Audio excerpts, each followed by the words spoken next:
the Gothic remake may have competition coming up in being the most brutal and horrifying game that you can play that will make you cry. All right. Oh, fuck. Ah, I see. You wish to fight, you foul beast. We'll have at you. Let's go, I got this. Oh, fuck. I didn't have it, after all. Really, those cruel, devastating, or I guess just kind of old school RPGs that don't hold your hand. And that game that fans of that type of RPG should be paying attention to is from Ash and Steel.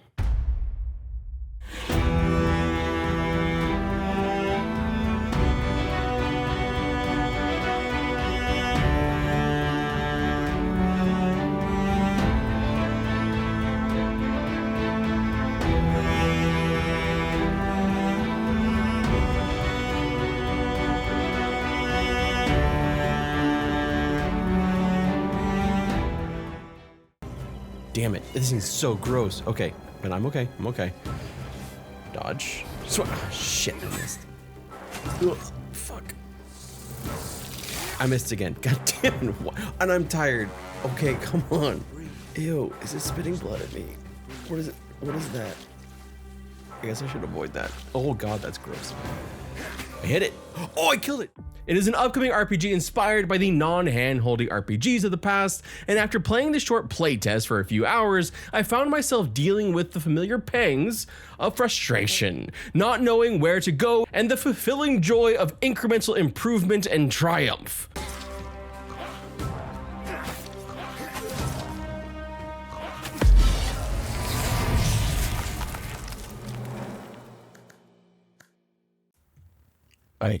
I said triumph, not failure.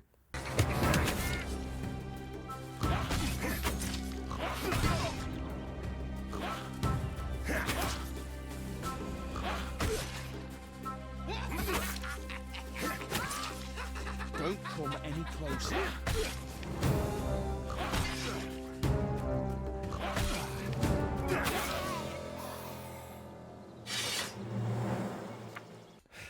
See? Triumph. Yeah. Victory. It is a distinctly AA experience, not a AAA experience with plenty of warts all over it. But it may have potential like another game that had plenty of warts when I first played it, Tainted Grail. Another AA RPG that was well worth your time in playing. Jumping into this game, I realized quickly just how slow it was going to be, running around the little cove, which I think is actually supposed to be a ship. At least that's the vibes I got from, well, every little bit of dialogue in this first part of the game, and the fact that I was, well, seasick on land. We're introduced to a cast of interesting characters, some of whom I imagine we'll see later, and some we definitely will not be seeing later. Ah, Tristan. How are things with the navigator? Just fine. He's a fine fellow, and I'm sure we'll get on swimmingly. Always full of jokes. The seasickness hasn't gotten the best of you yet, has it? It certainly tried its hardest, Captain. Call me Gellet. You're a civilian. There's no need for titles. You can speak freely. Have you had a good time? 2 seconds later.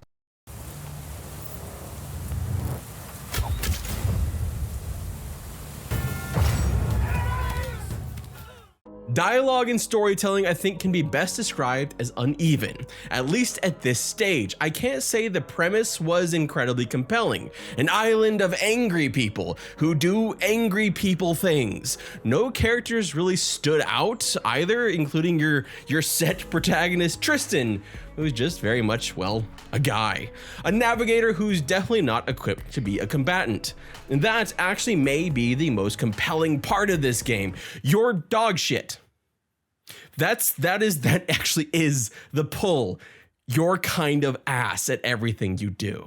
I can appreciate that the start of the game, you're just kind of lost, stranded, and alone. You don't really have any skills, and ironically, your one trait as a cartographer doesn't matter because there's no freaking map. So off you go to wander about and find your death.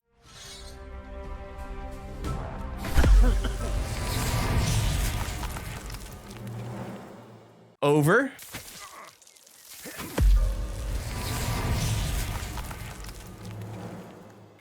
and over.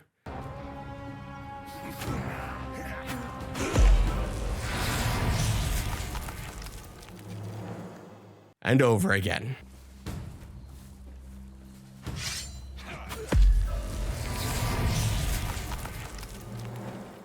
Now that said, I do want to point out that there's difficulty mode. I was playing on the classic difficulty, but there were easier difficulties and more hardcore difficulty that did things like limiting your saves. And that was a non-starter for me because saving was absolutely essential for me. I quick save so often I may have hurt my F5 button. The autosave feature is Baldur's Gate 3 levels of harsh, putting you back potentially hours, so being active with your F5 key to paranoid levels of delusion sounds about right.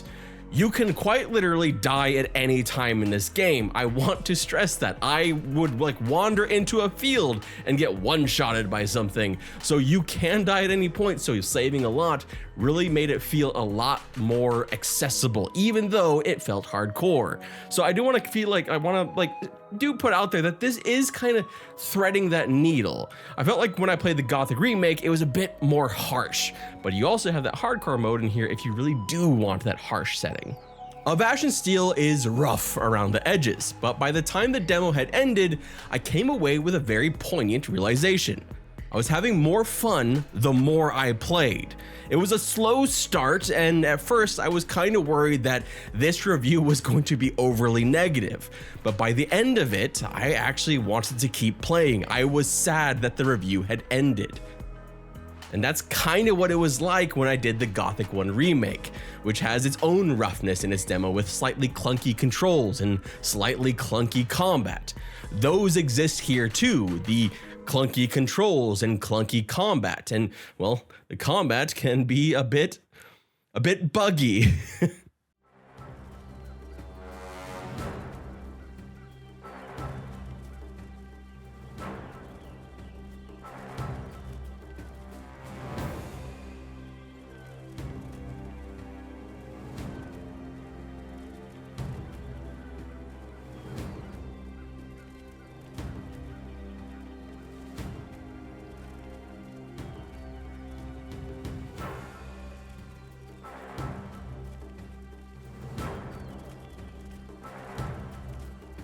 But the combat does a good job of demonstrating to you just how, well, unskilled you are. Constantly telling you, hey, go find a trainer, you little shit, cause you suck at swinging a sword. You're more likely to stick the pointy end in your eye than an enemy right now.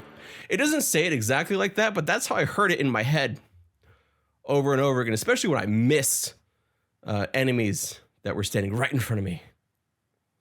A lot. To put a finer point on the combat, if you played the Gothic remake, you'll know what to expect. It soft locks on the enemies, but especially early when your combat is shite, you will be moving rather slow and won't have any additional stances or abilities to use, and you'll run out of stamina very quickly. What we've seen from the trailers looks like the combat will get quite a bit more dynamic, but to do so, you'll need to go through a training system.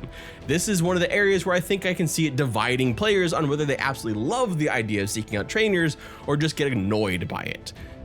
Kind of like a couple other aspects of the game, like, well, not having a map for one, or having the need to eat food and drink food and rest.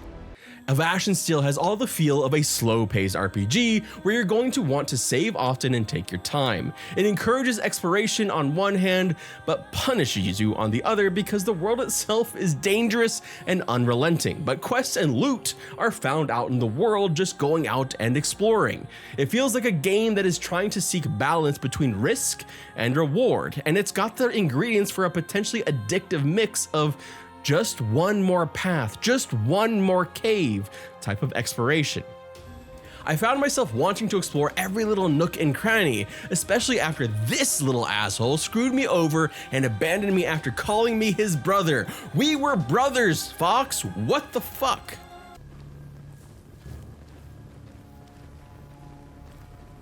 And there we go. Just like I said. Go on in. You know what to look for. I'll be outside.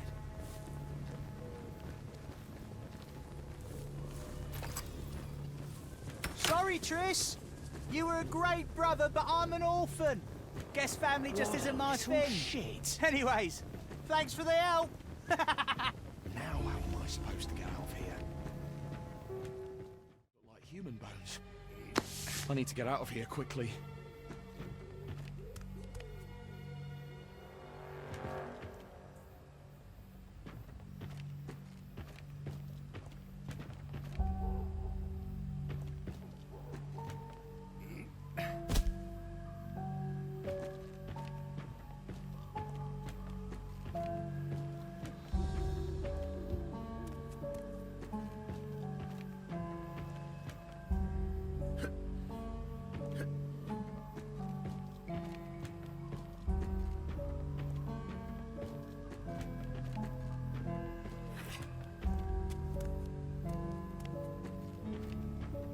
I'll be damned!